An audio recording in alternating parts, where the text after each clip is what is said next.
Shabbat Shalom. Bueno, hermanos, vamos a empezar hoy, sí o sí, el estudio de la carta del libro Apocalipsis, y ya de entrada hay que empezar comentando la palabra Apocalipsis. Resulta que tradicionalmente se ha traducido Apocalipsis como revelación, ¿cierto? Hay algunas versiones o traducciones bíblicas que en vez de colocar Apocalipsis traducen y ponen libro de revelaciones o de la revelación. Y en inglés se suele utilizar mucho ese término, ¿verdad? Revelation. Pero hay que anotar algo de entrada. Y esto es un mensaje importante para todos los hermanos que nos van a ver, hermanos cristianos, creyentes, estudiosos de la Escritura, que la palabra Apocalipsis nunca se usó en el mundo griego con relación a una revelación divina. Nunca. ¿Me explico? Los griegos utilizaban en sus oráculos, en sus trances, en sus misterios, otra expresión que era el verbo semanin, ¿ya? O semenin, ¿ok? Este verbo semenin era más o menos el equivalente a colocar las cosas como acertijos.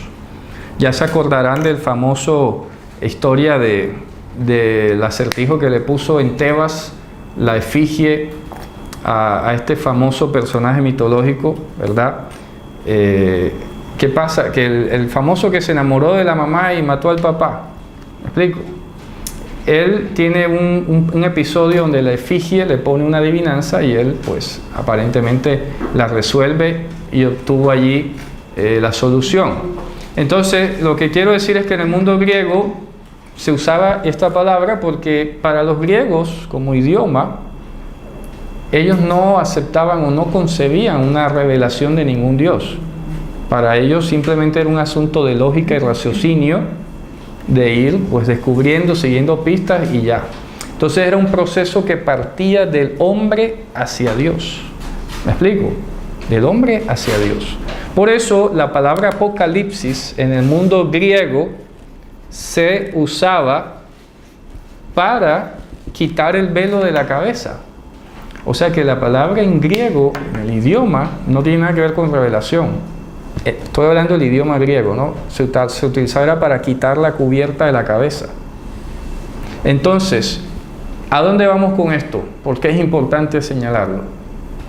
Porque es solo en un entorno judío, desde la Septuaginta para acá me refiero al Evangelio, solo la Septuaginta que habíamos dicho que es 250 a.C., ¿no? Solo el griego usado por judíos le dio la connotación a Apocalipsis de algo que venía de Dios hacia el hombre. ¿Sí me hago entender? Porque para los griegos no existía eso. Los dioses no se revelaban, sino que los griegos los descubrían. ¿Me explico? Entonces, en el mundo griego neto, nada de Biblia, nada de todo, el hombre por lógica descubría a Dios. Mientras que en el mundo hebreo es todo lo contrario. Es Dios el que se manifiesta al hombre.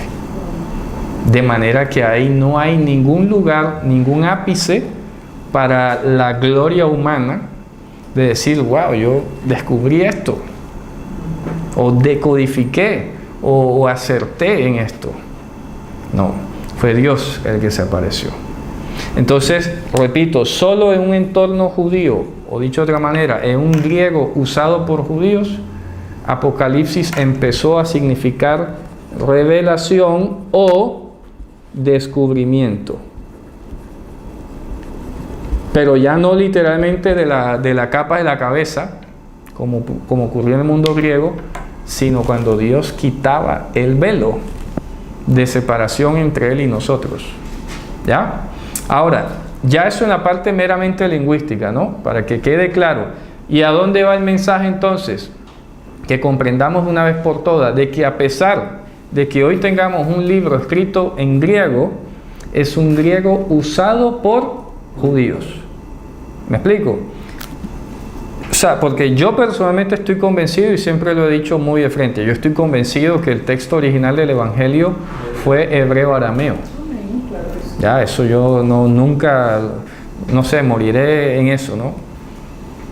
Pero también consigo, bueno, suponiendo de que hubiese sido netamente en griego, que nunca existió en hebreo, que nunca existió en arameo, aún así, esto que acabo de explicar deja ver que no lo puedes abordar desde un mundo puramente o netamente helenista o griego, sino que lo tienes que comprender desde la óptica judía. ¿Está claro? Con todo el bagaje que ya vimos del contexto introductorio de la clase anterior. O sea, estamos hablando de cómo vamos a usar el idioma. Ojo. Precisamente, hermano, ese es uno de los grandes problemas que vemos hoy. Muchas personas cuando van a hacer una explicación bíblica recurren al significado de la palabra griega. Sí. Y esa palabra griega tiene trascendencia desde mucho antes que el Mesías estuviera aquí en la tierra. Claro. Con un significado diferente. Que prácticamente procediera de un culto que ellos hacían a otros dioses. Claro.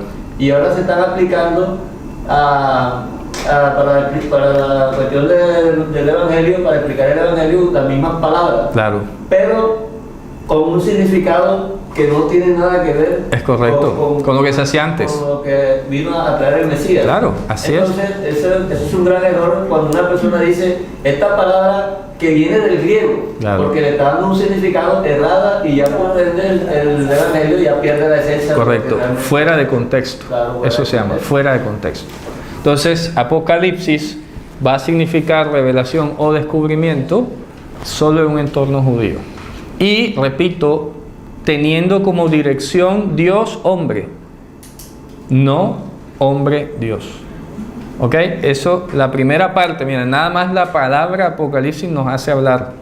Ahora bien, cuando dice Apocalipsis de Joannus, ¿verdad? O Joannu, como dice aquí la introducción, hay algunos que han querido pues discutir quién es el autor, pero yo me apego un poco más a ese punto de la arqueología, a los testimonios, y pues ya los grandes comentaristas antiguos pegados al siglo I ya coincidían de que este era el mismo autor de las cartas que se llaman de Juan y del Evangelio que se llama de Juan.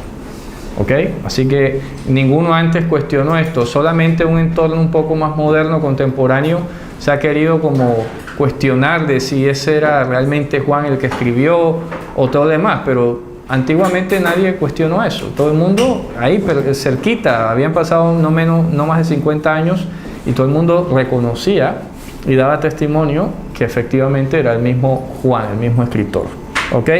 Ahora bien, vamos a iniciar con el primer versículo.